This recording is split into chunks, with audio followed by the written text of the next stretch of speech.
You are listening to the Cambridge Insider Podcast, getting the latest updates on the international student market. On this episode, hosts Mariah and Stephen discuss how the declining birth rate in the U.S. affects academic admissions strategies. Take a listen with us. Cambridge Insider Podcast time. Hello, everybody, and welcome to another episode of the Cambridge Insider Podcast. We are in the middle of summer in the United States, a wonderful, joyous time. I think it's the perfect opportunity to thank all of our schools and partners and students and families that we work with. I think it's been an incredible year at Cambridge, and everybody certainly deserves a rest. So we hope you can connect with family if you're traveling, do so safely, and we'll catch you in the next school year. We're excited for that. As always, my co-host Mariah Thompson. How are you? I'm doing well. Just wanted to echo thanks again to all our partner schools or students that are listening. We're just grateful to do this with you and just ready for another summer into another school year. Absolutely. Couldn't agree more. Interesting topic today. So at the Cambridge Insider Podcast, we're all about making you think, I suppose, and giving you the bits of information you might not always be aware of. Mariah pitched this idea to me, and I absolutely loved it because I think it's such an important discussion for us to have. We're going to be talking about declining birth rates in the United States. And I know that sounds a little heavy, but it's a reality in the international education and the education context as a whole. I think it's something that we've got to be aware of. And I'm going to start us off by simply saying it as simply as I can. We have a declining birth rate in the United States. And if we think logically about that, what that means is that we're going to have less and less people, as less and less people are born, we have less and less people that are able to go to high school and that are able to go to college. So it's something that we want the institutions, the schools that we work with to be aware of. If you are planning and you're thinking about diversity and you're thinking about filling the seats that you have available and you're thinking about your budget, are you planning for the fact that we're seeing a decrease in the number of births, a decrease in the number or the population in the United States? Because it certainly is something that you have to be aware of. Mariah, I'm going to stop there. Anything you want to add before we sort of move on with it? No, I think that it is such an important thing for us to talk about. So I'm looking forward to hearing you break it down a little bit for us so we can understand it more. Absolutely. So, I'm going to try and simplify it as much as we can, because I don't think it needs a complicated discussion. But, if we had a big pool to choose from to fill the seats at our school or institution, and in the next couple of years, we'll see that pool decreasing. We're going to have less and less students available that are going to be able to be recruited by us as a school, as an institution, to come and learn and to come and, enroll in our programs. So again, we are talking about planning, and we are talking about how are you strategically thinking about that as an issue. It is a fact. It's not something that we're theorizing. It's not something that we've made up. What I'll have Mariah do is just maybe add a couple of links where you can go and read up a little bit about the declining birth rate. The obvious answer for schools and partner schools and institutions that we work with is to look outside of the United States at international students, international students, to be able to fill some of those spots. I saw a fascinating statistic that, and I might be a percentage off here, but it's something around these numbers. Only 6% of the total number of students that go to college in the United States are actually international students. In addition to that, the US has a significantly higher number of universities and colleges than any other country.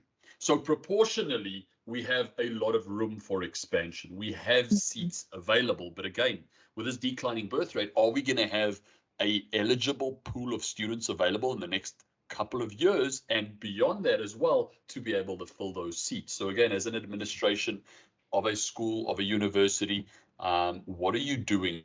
How are you planning for that eventuality? It's certainly not something that we can look at in by the time that it happens and say, oh, let's quickly just recruit a couple kids from outside of the country, because as we all know, recruitment, marketing, brand building takes time.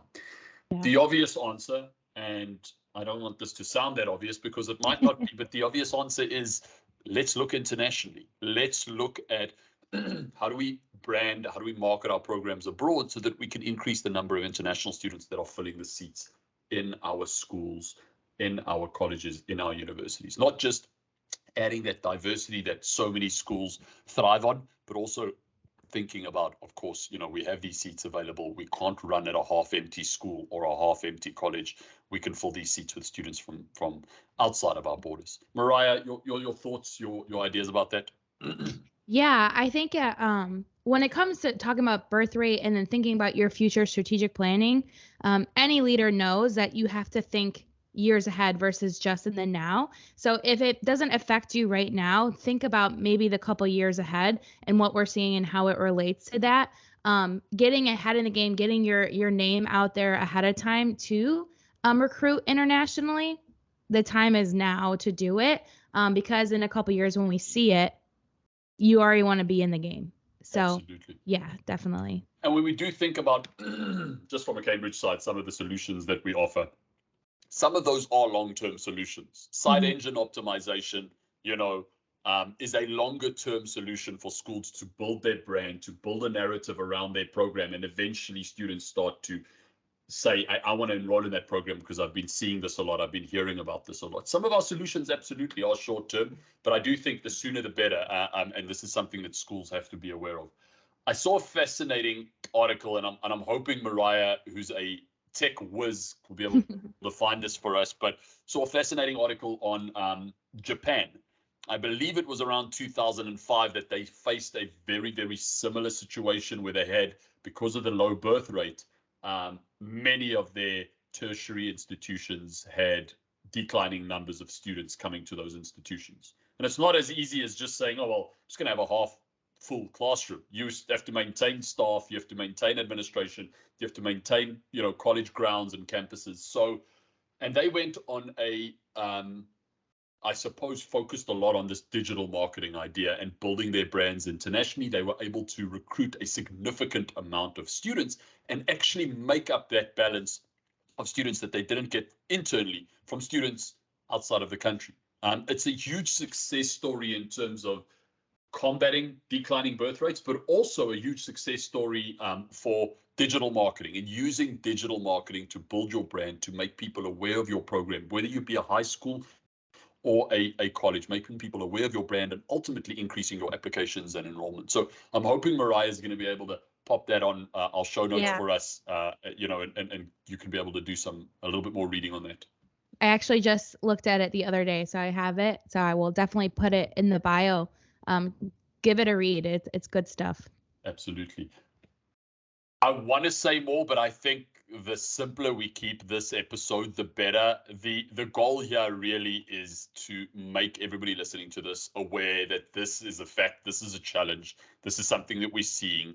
And you as an administration, as an admissions team, be that at a high school level or a college level, you have to start thinking about this. You have to start strategizing about what are you going to do when this reality hits, and it should be hitting in the next couple of years. So it's something that is very pertinent and something for us that's important to discuss. As always, if you have questions, read up a little bit more about what we're going to put on the show notes, but feel free to reach out and ask us any questions. We're happy to hopefully be able to provide some answers. Mariah, any final thoughts?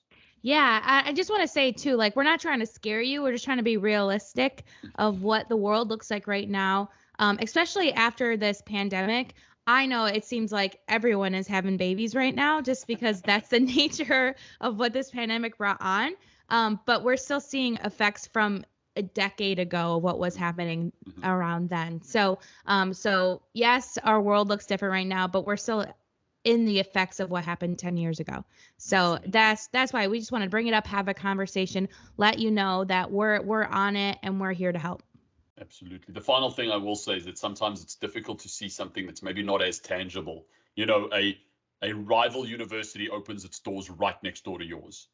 Right. Easy to see. We need to do something. We need to make sure that we're on our game. This is a little bit more under the radar. We might not be as aware of it, and that's part of what we wanted to do with this episode. To all of our listeners, we hope that you're enjoying the summer wherever you are.